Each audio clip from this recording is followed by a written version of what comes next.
I'm sailing up the River Nile to a realm that's existed since the dawn of time. A place ruled by pharaohs, black pharaohs. But they weren't Egyptian. This is a forgotten African civilization which, like the Egyptians to the north, built temples and pyramids that would last 5,000 years.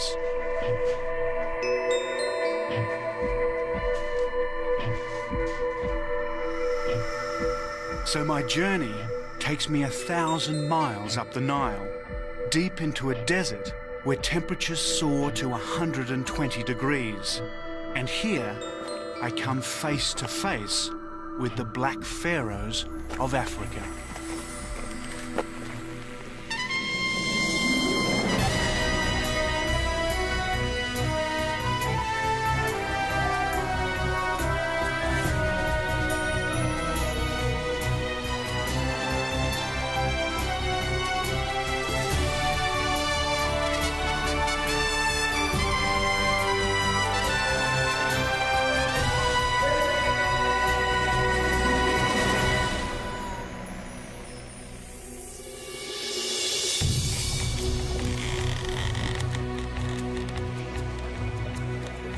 Hello, I'm David Adams, and this is the Sudan. I'm about 2.5 days sailing south of the Egyptian border into what they call the Hidden Quarter. It's the least travelled part of the Great River Nile. From here to Khartoum, Sudan's desert capital, there's 1,000 miles of temples, tombs and fortresses of a culture that once ruled all Egypt herself. As the crow flies, my journey's only 330 miles. But by river, round the great S-bend of the Nile, it's triple that distance, nearer 1,600 kilometres. But first, a little history.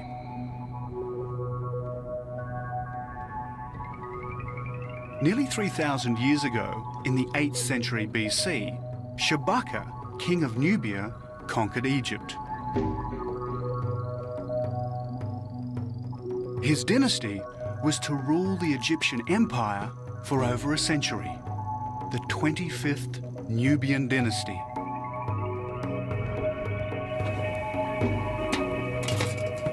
And Shabaka was black. He and his descendants built temples and pyramids and an empire that stretched from Khartoum to Alexandria. It was a civilization that was to span 5,000 years.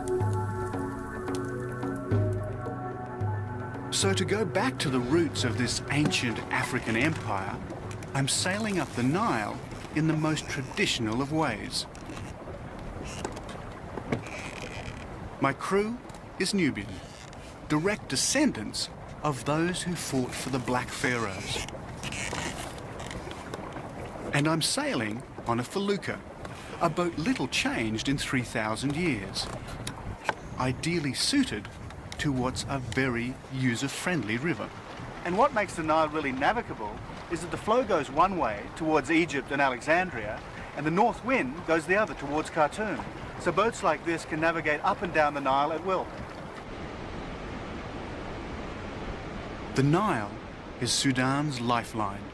60% of its waters rise in the Ethiopian highlands and flood down the Blue Nile to bring nourishment to its fertile banks. But it's a very thin lifeline, a green strip extending only as far as the Nile waters can reach.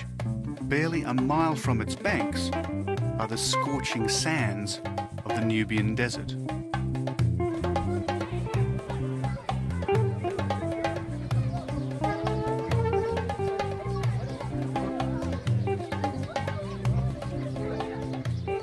Today, the Nubians of Sudan live in mud villages much as they've done for centuries. And I never knew mud could be made so colourful. These walls have become a canvas on which to paint vivid geometric patterns.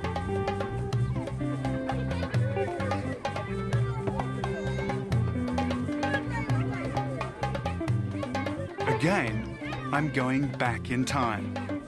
These villagers' ancestors would have once lived under the rule of the Black Pharaohs. Provided they paid their tribute and worshipped the ancient god Amun-Ra, the pharaohs would have been benevolent. If they'd defaulted, they would have incurred the pharaoh's wrath. Today, the villagers are Islamic, and in true Islamic style, they extend a welcome to all strangers. They really are incredible, these buildings. You'd think you were in Mexico with all the painted adobe houses there, instead of right in the middle of the Sudan.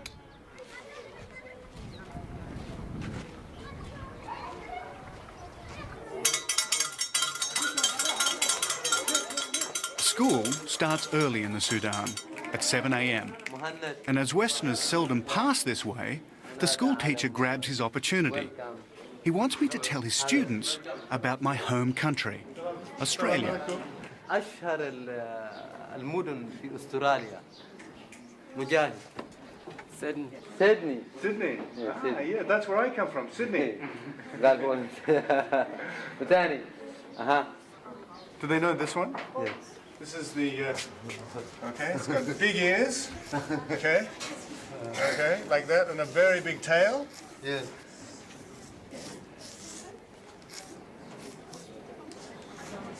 They know this one? What's this one? Kangaroo. Yeah. Kangaroo. Yeah, matches. You know this one? Boxes. Yeah. Yeah? Kangaroo. Like this. I wonder what would happen if I asked Western children to name an animal in the Sudan. I'd be even more amazed if they knew where it was. Thank you very much. Thank you, It was very good. But Very good I to must see be you. on my way. Goodbye. Thank you. Ciao. It all seems so calm and peaceful here. But just across the river is an old fort. It stands as a stark reminder of rival imperial ambitions that have so often disrupted the peace of this great river.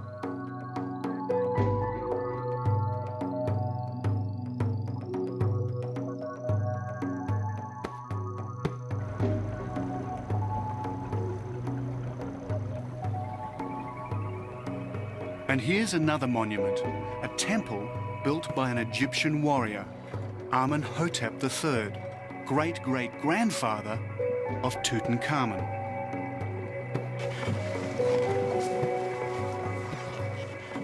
It was built 4,000 years ago, and it predates King Solomon, Babylon, and the temples of classical Greece.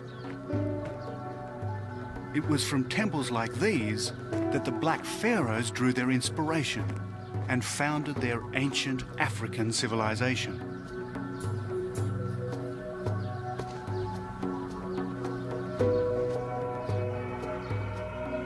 Walking amongst these columns and fallen masonry, you can't help but admire the workmanship. They're thousands of years old, yet it seems they were carved yesterday.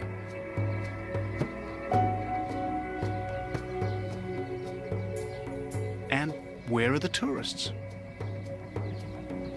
If this were a temple in Egypt, it would be crawling with them. But I seem to have it all to myself.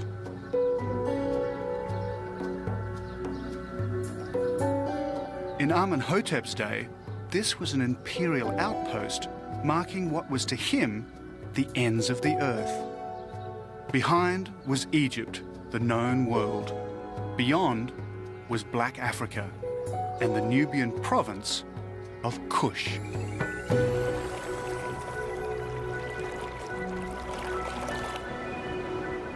And I've also reached a natural barrier, the Third Cataract.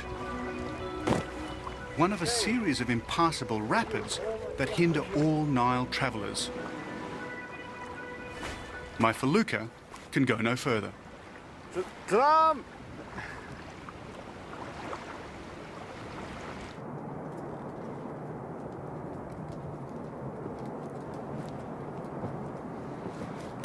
And as if to rub in the point, on the cliff high above the cataract, there is an old inscription warning of danger ahead.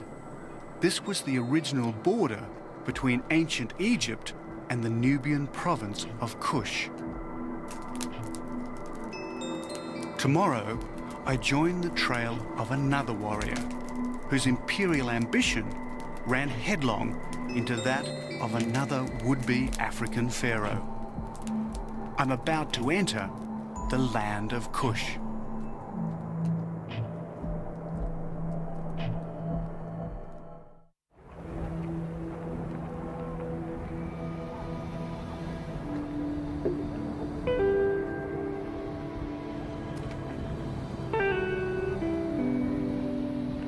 The following day, sunrise is obliterated by a desert storm. Minute grains of sand and dust get in your eyes and up your nostrils. Sandstorms like this are commonplace in the Sudan and most of North Africa, and they don't make a photographer's life any easier. I'm on the Nile on my way to Dongola, where I hope to catch an old steam ferry. In it, I hope to travel to Karima, round the great S-bend of the Nile.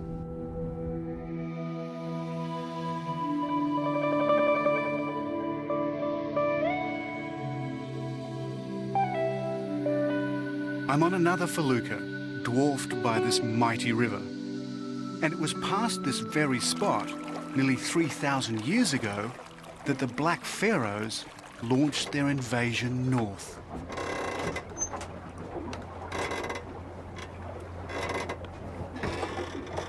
Now wind the clock forward to just over a century ago, and we find that history repeats itself. In 1896, a conquering army also sailed past this very spot, but this one was heading south.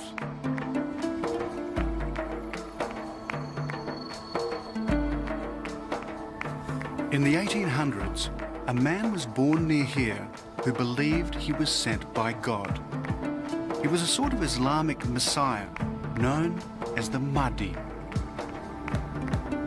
He too had visions of a black African empire, this time an Islamic one. Today, his followers still whip themselves into a frenzy in his memory. They're called dervishes.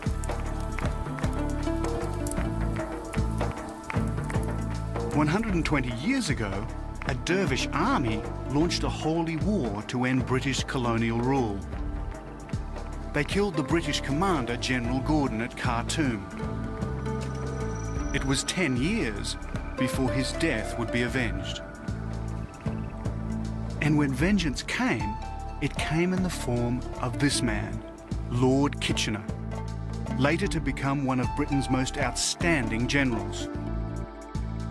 Kitchener was determined to destroy the dervish army. And to get at them, he used the River Nile.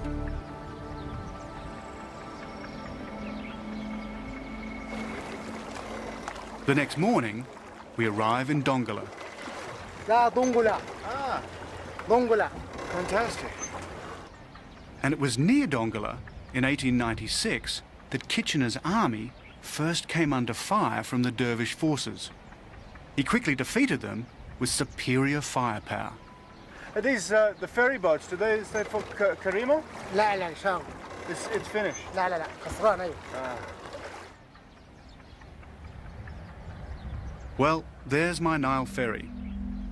Thanks to irrigation and droughts upstream, the river level is low. The result is that these once magnificent old boats have been left to rust in the mud. So my plan to travel under steam, like Lord Kitchener, won't work.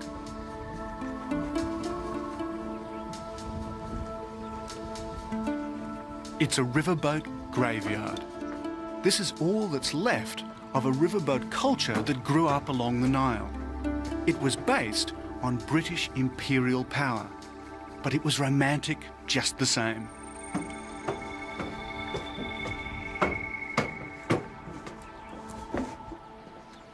Imagine what it would have been like living on these riverboats for days on end. Really like Agatha Christie in Death on the Nile. First-class passengers would have been reclining in these lovely little cabins, drinking their gin and tonics, while the Sudanese all rode down below. It's still about 500 miles down to Khartoum, and it would have been quite a long trip, but in a boat like this, in those days, would have been wonderfully luxurious.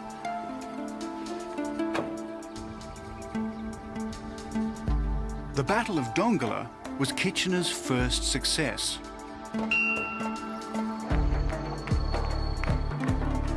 Dongola is famous for its markets, stacked with produce from the Nile.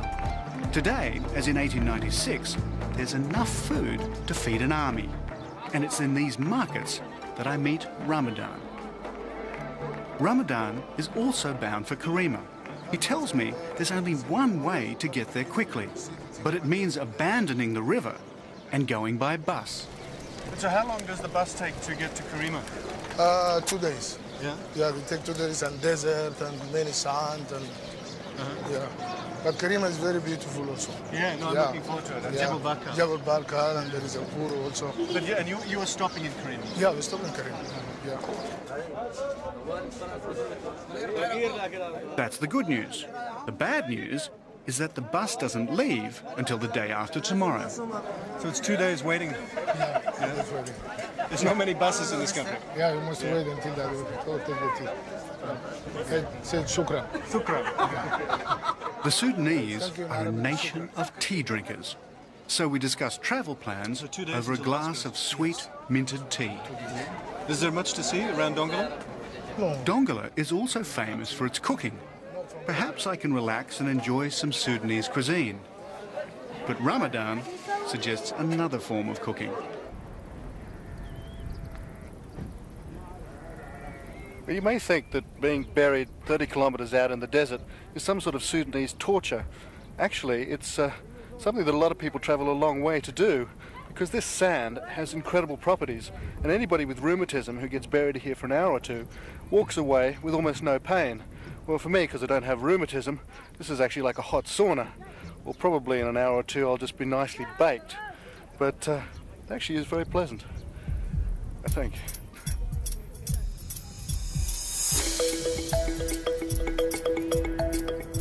Ramadan, could you grab my hat? I'm going to fry out here. Thanks, mate. Now, how long do I have to stay out here? What do you want? 2 hours, 3 hours? No problem. I think I'll be cooked like a turkey. It reminds me of an ancient funereal custom of the Black Pharaohs. When a pharaoh died, he expected all his wives, courtiers, guards and palace staff to be buried with him, alive.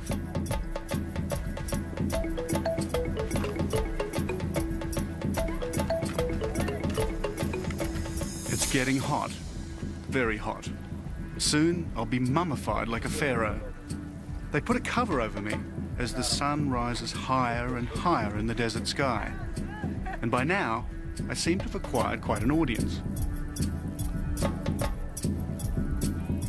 But I can't let them watch me cook forever. We must get back to Dongola. We've got a bus to catch. It's a 200-mile journey, which means a 12-day camel ride with a caravan. I'm very glad we've got a place on this bus.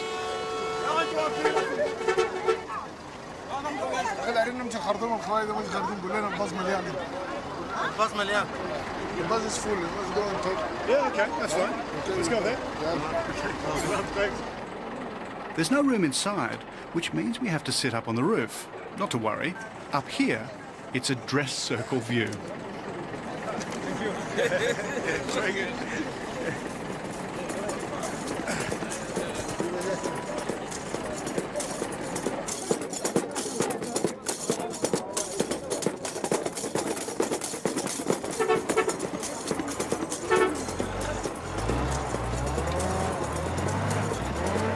African desert buses are very colourful, and I don't mean just their design.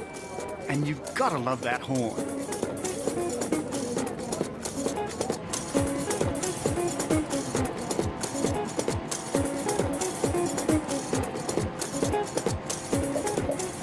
You have something for the week? No, I have one. I can bring you. Yeah, much wind. You know how can you do it? Yeah?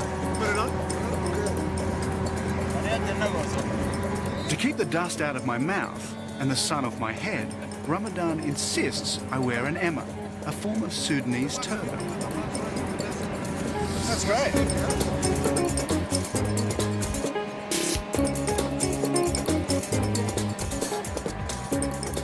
As we hurtle deeper into the desert, my mind goes back to Kitchener's army just over a century ago.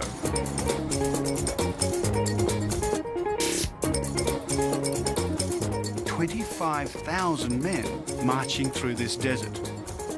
I'm glad I was born in the age of motorized transport."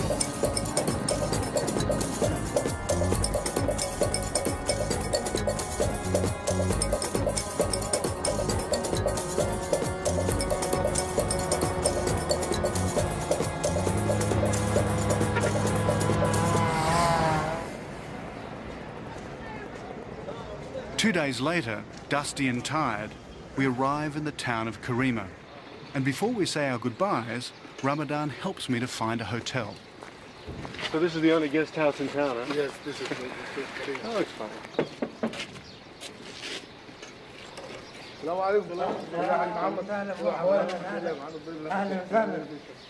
Okay, Thank you. David. See you. It was great having such a knowledgeable guide. Okay, thank you for you.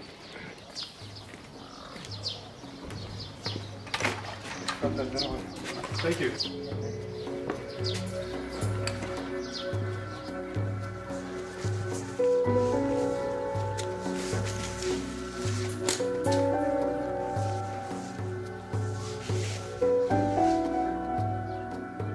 And as I drift off to sleep, my mind goes back to Nubia and that ancient African empire.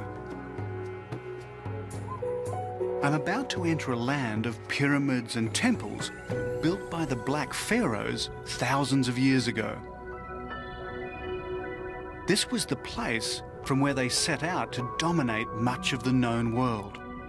It was also the place where the kings became gods.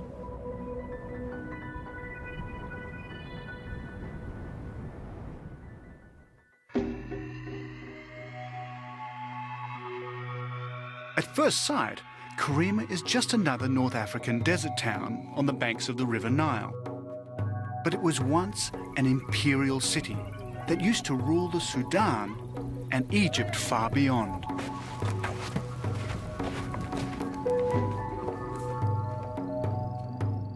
Towering over Karima is Jebel Bakal. At its foot, temples and burial grounds dating back to the days of the Black Pharaohs.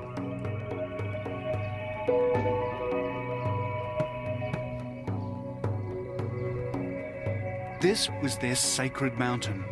It was from here that they drew their royal power. And it was from here, nearly 3,000 years ago, that they launched their conquest of Egypt and beyond. In ancient times, this was the center of a belief system that linked gods and kings.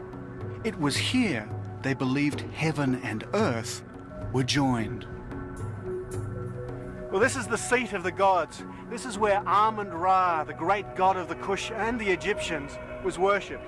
And from this pinnacle, there was a huge plaque of gold that shone out into the desert and declared to everybody that this was the center of Amun-Ra and the worship of their great god. And why wouldn't they think this place was sacred? It was the highest point in their firmament. From here, they could survey their capital, much of their kingdom, and its life-giving artery, the River Nile.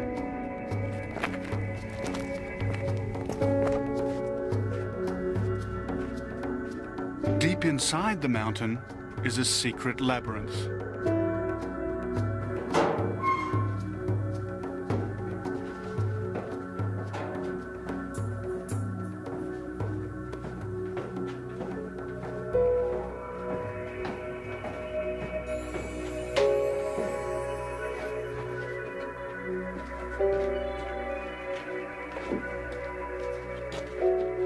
On the walls are inscriptions that have survived nearly 3 millennia, their colours perfectly preserved in the dry desert air.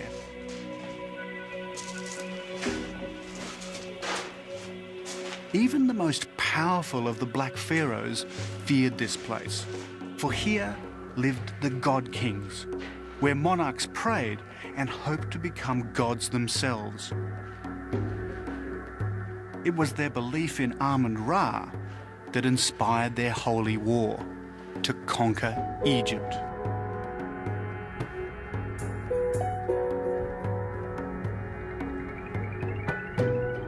But now their gods have fallen, their temples are no longer sacred, and their kings are long forgotten.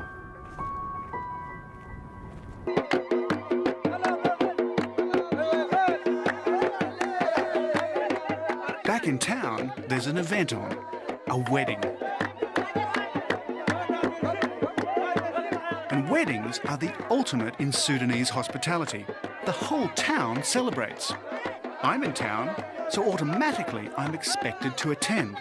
It would be rude not to.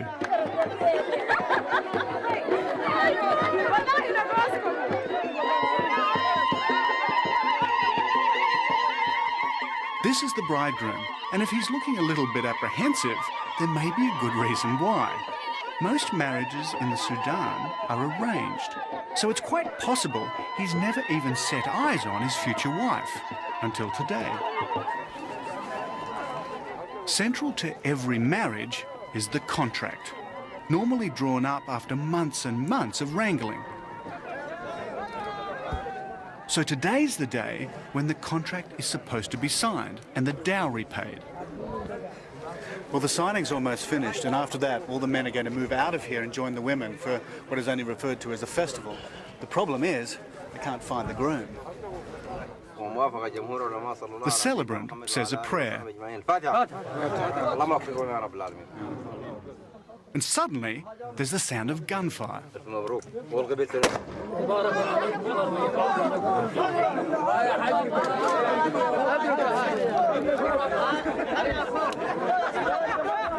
A shot is supposed to signal the end of prayers. And then there's another shot for the signing of the contract. That's if this guy can get his gun to work. And I wish he'd stop pointing the damn thing in my direction. I half wonder if this is the origin of the phrase shotgun wedding, but events have overtaken him. They found the bridegroom, but he's about to leave.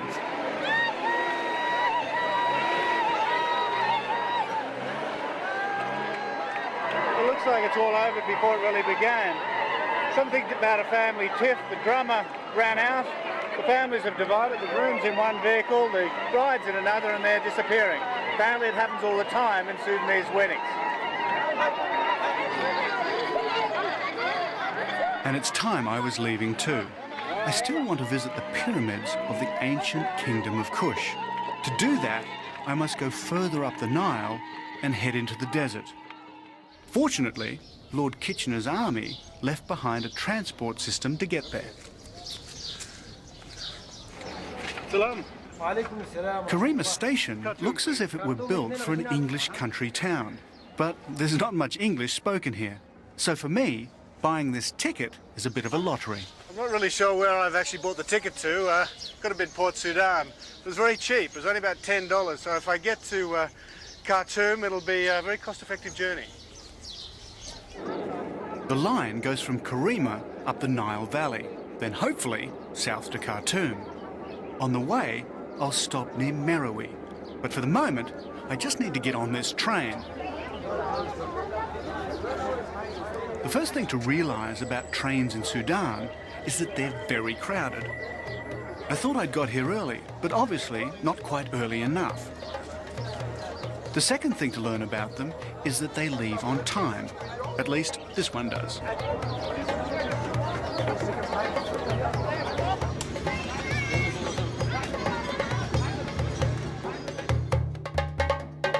As we leave Karima, we travel through the thin green line, the narrow ribbon of fertility that owes its existence to the Nile.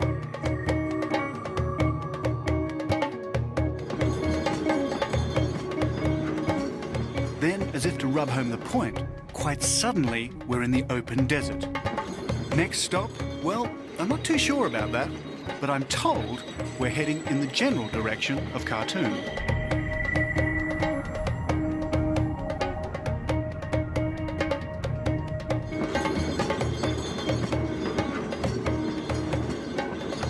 Travelling on these trains, I think it's a lot like India. They're absolutely packed, but it works kind of the same way as the villages. Everybody shares their food, and even though it's a really long trip, and I don't speak much Arabic, it's not a bad way to travel, really.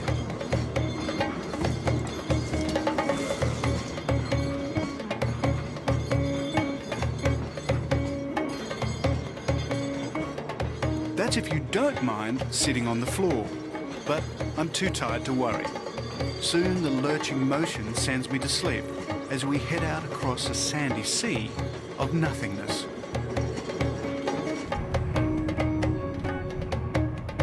But as I was to find out, getting on the train is the easy bit. As I approach the ancient pyramids of the Black Pharaohs, getting off turns out to be a leap into the unknown.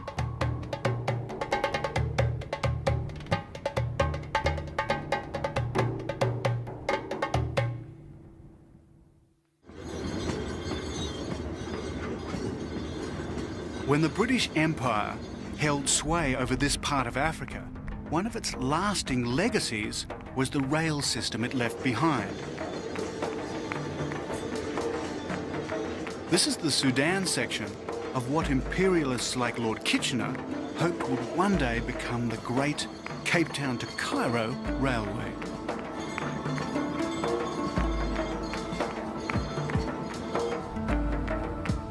I've now done some 500 miles of my journey as I head towards Khartoum, and I'm hoping to get off this train near the ancient pyramids of Meroe. But I see no station, and this train shows no sign of stopping or even slowing. It really only leaves me one option.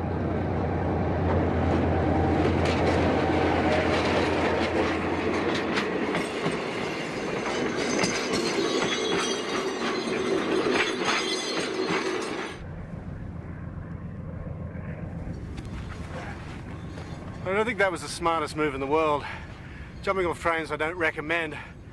Don't know if I actually broken my collarbone, but I've certainly given it a hell of a jar. So we'll just see what happens. But I wouldn't recommend jumping off trains.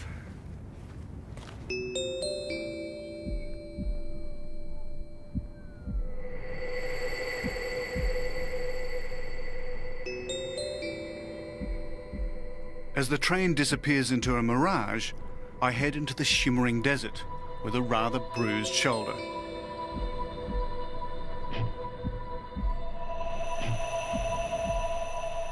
On the horizon, my destination, Pyramids of Meroe.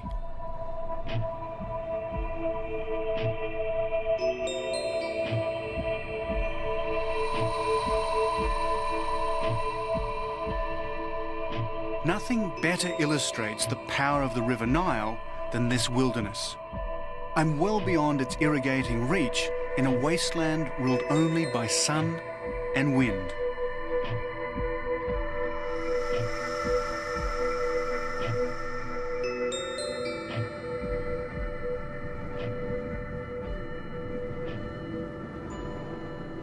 But even out here, you're never entirely alone.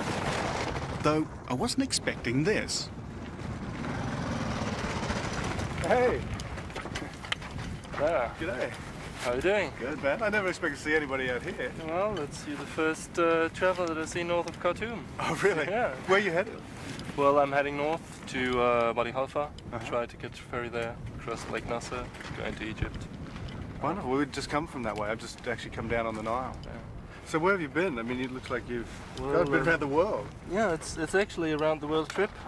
Started 1995 from Germany, and that's where I'm heading now. I'm on my way home. So how long till you get home?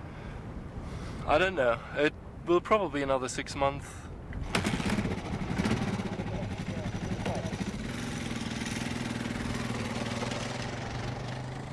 So he heads north, and I continue south. They call these the Forgotten Pyramids.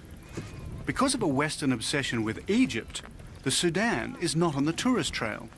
So these pyramids are rarely seen by Westerners.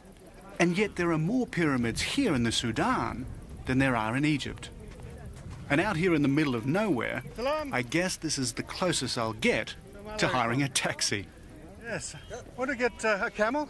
Is okay?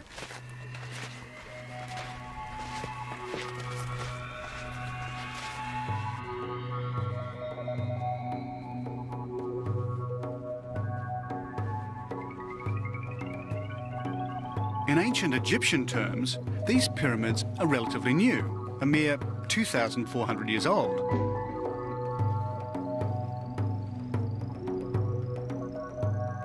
But in terms of Western discovery, they're even newer. They weren't seen at all by outsiders until the middle of the 19th century.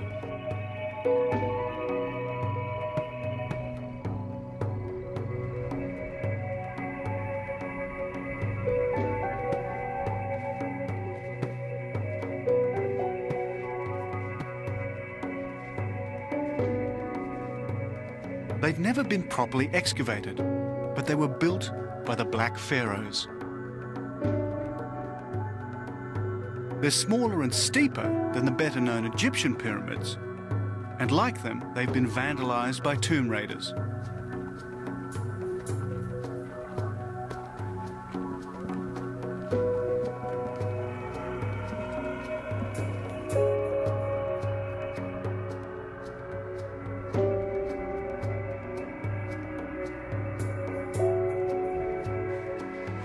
They tell me that 19 kings are buried here, along with 53 queens, countless slaves, attendants, dogs, horses and other animals. And buried with them was gold and precious stones.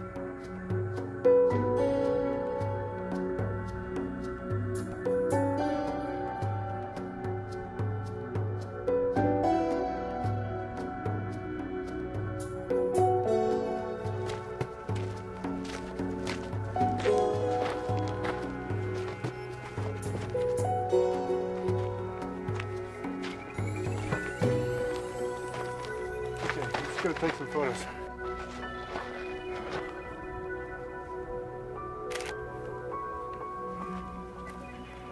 I guess you'd have to say that this would rate as one of the wonders of the world, and it would be more wonderful if all the tops of these pyramids were intact.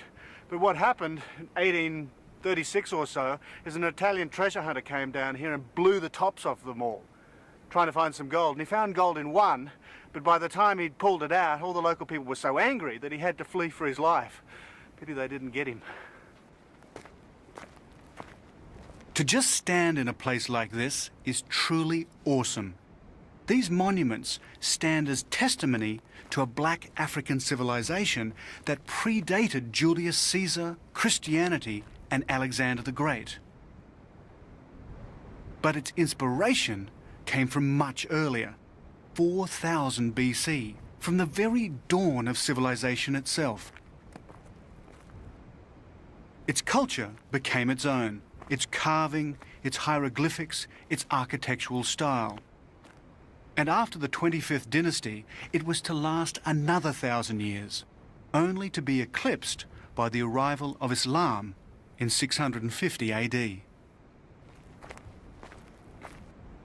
But as I gaze at these ruined walls, I see graffiti of a more recent age, the scratchings of adventurers and Europeans. Once more, I'm on the trail of Kitchener's army as he marched relentlessly on Khartoum.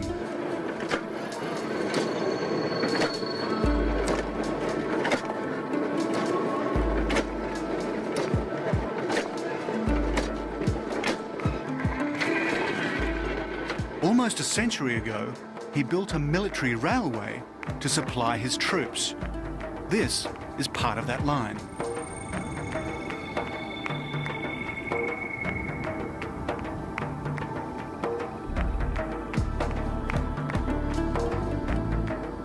There's an old Sudanese saying, if you see a train, catch it.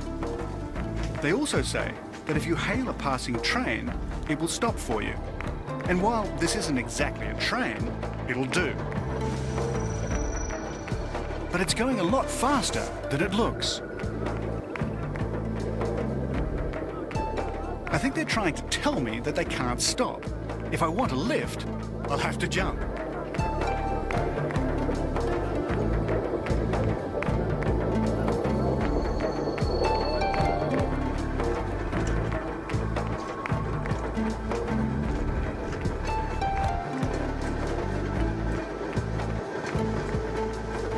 A great way to cruise into El Khadab. Here I'm told there's a real Nile steamer that can take me up to Khartoum. It's taken me nearly 3 weeks to get this far. It took Lord Kitchener 2 years, and it was from here that he prepared for the final showdown. Okay, thank you.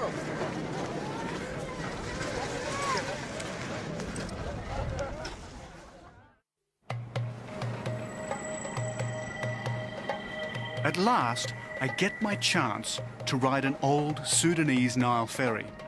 And what a wonderful way to travel down Africa's longest river. In 1898, it's how Lord Kitchener would have entered the city. And it's how I entered the city a century later. Back in 1898, a boat like this would have been bristling with guns. Kitchener used a flotilla of them to bombard Khartoum. And these guys' forebears would have been on the receiving end, pawns in a great political game beyond their control.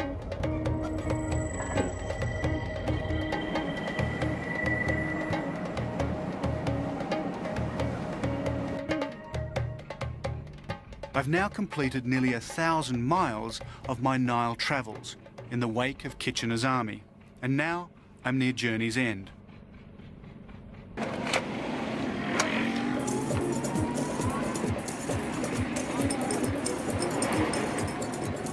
I want to make a small detour to witness a very special event. But first, my taxi driver has to fight his way through Khartoum's chaotic traffic.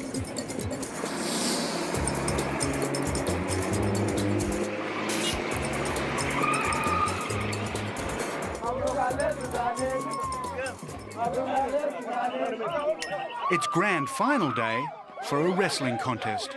And as with all grand finals, the rival teams need their cheer squads.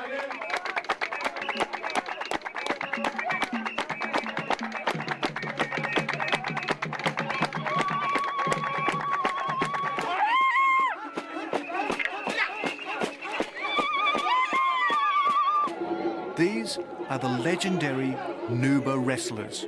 Not to be confused with Nubians. These proud fighters come from the Nuba Mountains, south of Khartoum. And this is their traditional sport. The wrestlers cover themselves with ochre, and it's on.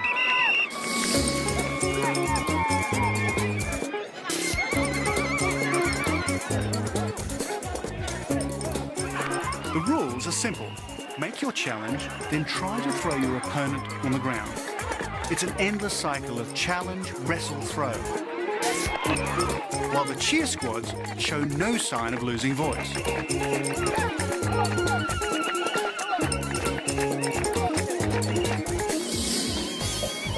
While the Sudan's strict Islamic code officially disapproves of wrestling, it was this fighting spirit which the Mahdi drew on when he tried to forge his North African Islamic empire.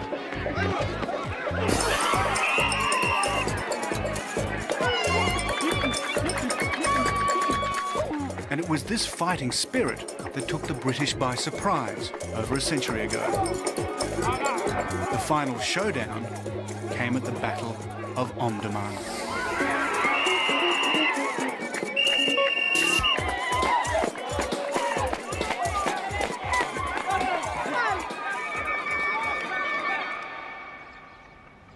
This is where the Dervish army dug in.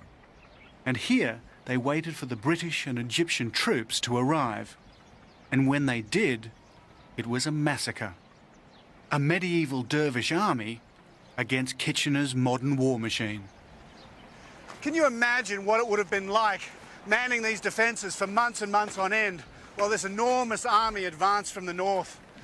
And then when it did arrive and Kitchener sailed his boat up the Nile and fired the first shot on the Mahdi's tomb, it was hardly Britain's finest hour. For 48 British dead, 25,000 martyrs lay dead or dying on this battlefield.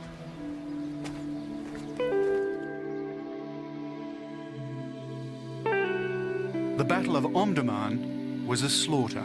Spears and daggers were no match for the British artillery. It was at Omdurman that a new weapon would come into its own: the machine gun.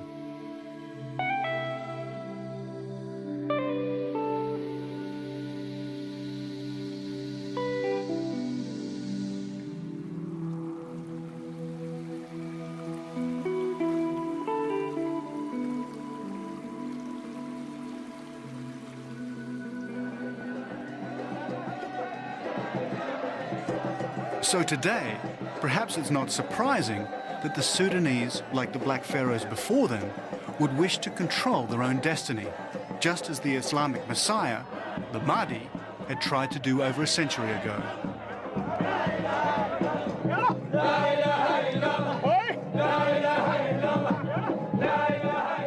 Every Friday at sundown, the descendants of the Dervish army come together. This was how they prepared for battle. Today, it's how they make contact with God. And as the word dervish means poor man, that's how they turn out. Some even wearing clothes made from rags.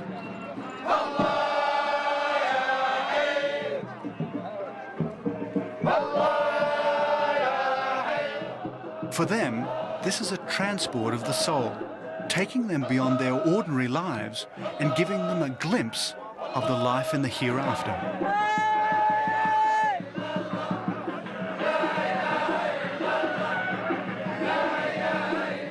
And as they fall into a trance from the ecstasy of the dance, I wonder if they're drawing on an earlier tradition. One day, they believe, another Messiah, another Mahdi, will be sent by God.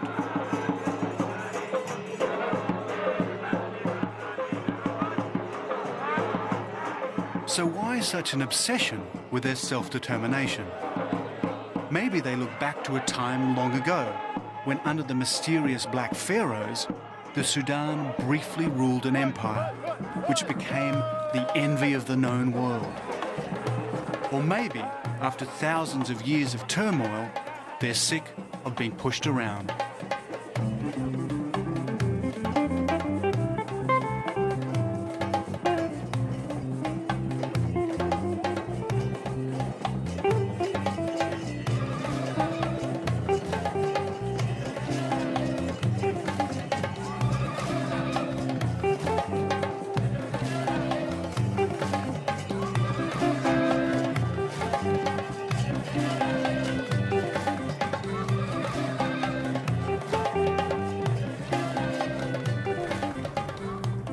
As I head back down the river of life, I realize there's one reason for all of this, one cause of all their sorrows and joys, and I'm sailing on it.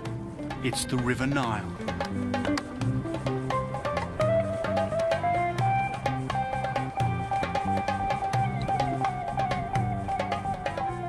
So I'll leave you with the words of a young British Army officer who fought at the Battle of Omdurman. His name was Winston Churchill, and he wrote of the Nile, "It is the life of this land through which it flows. Without the river, none would have started. Without it, none would have continued. Without it, none would have ever returned." They say that if you drink from the Nile, you'll return. One day, I shall return on another of my journeys to the ends of the earth.